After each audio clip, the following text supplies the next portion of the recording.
ময়মনসিংহে সেখানে প্রায় সবগুলো বিদ্যুতের খুঁটিতে ঝুলছে শত শত অনুমোদনহীন প্রতিষ্ঠানের কেবল।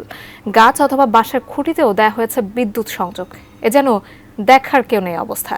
এ বিষয়ে বিস্তারিত জানাতে ময়মনসিংহ পল্লী বিদ্যুৎ সমিতি ২ এর কার্যালয় থেকে সরাসরি যুক্ত হচ্ছেন আমাদের প্রতিনিধি আসাদুজ্জামান সুমন। ময়মনসিংহে প্রায় প্রতিটি বিদ্যুতের খুঁটিতে আসলে অনুমোদনহীন কেবলগুলো ঝুলছে এবং তারই প্রেক্ষিতে নানা সময় নানা রকম দুর্ঘটনার খবর আমরা শুনতে পাচ্ছি এবং জানাচ্ছি আমাদের দর্শকদেরকে। আসলে ময়মনসিংহে এই মুহূর্তে বিদ্যুৎ সংযোগের কি অবস্থা আপনার কাছ থেকে জানতে চাই, কেমন সমস্যাগুলো আসলে হচ্ছে?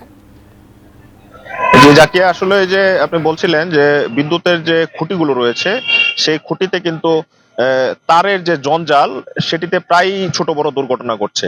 আরেকটি বিষয়, এই মৎস্য অধ্যুষিত এলাকায় বিদ্যুতের যে মাছের যে ফিশারি গুলো রয়েছে সেগুলোতে বিদ্যুৎ নেওয়ার সময় গাছের ডাল বাঁশের খুঁটি ব্যবহার করা হচ্ছে, যার ফলে কিন্তু প্রায় বিভিন্ন ফিশারিতে বিদ্যুতায়িত হয়ে মৃত্যুর খবর আমরা পেয়েছি। মাঠের অলরাউন্ডার আমি, আর ঘরের অলরাউন্ডার টাইলক্স।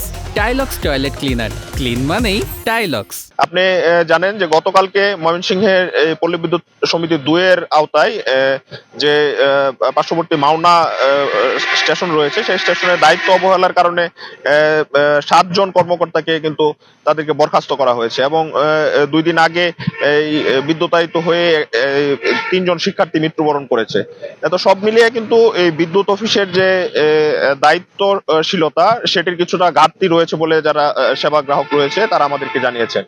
তো সংশ্লিষ্ট কর্তৃপক্ষের সাথে আমাদের কথা হয়েছে, তারা আমাদেরকে জানিয়েছেন যে আসলে এই যে বিদ্যুৎ যে লাইন সরবরাহ সেটিতে জনসচেতনতা আরো বৃদ্ধি করতে হবে এবং ফিশারির যে লাইনগুলো রয়েছে সেগুলোকে নিজ দায়িত্বে নিরাপদ স্থানে রেখে যেন বিদ্যুৎ ব্যবহার করা হয়, এ বিষয়ে সংশ্লিষ্ট কর্তৃপক্ষ যারা গ্রাহক রয়েছে তাদেরকে অনুরোধ জানিয়েছে।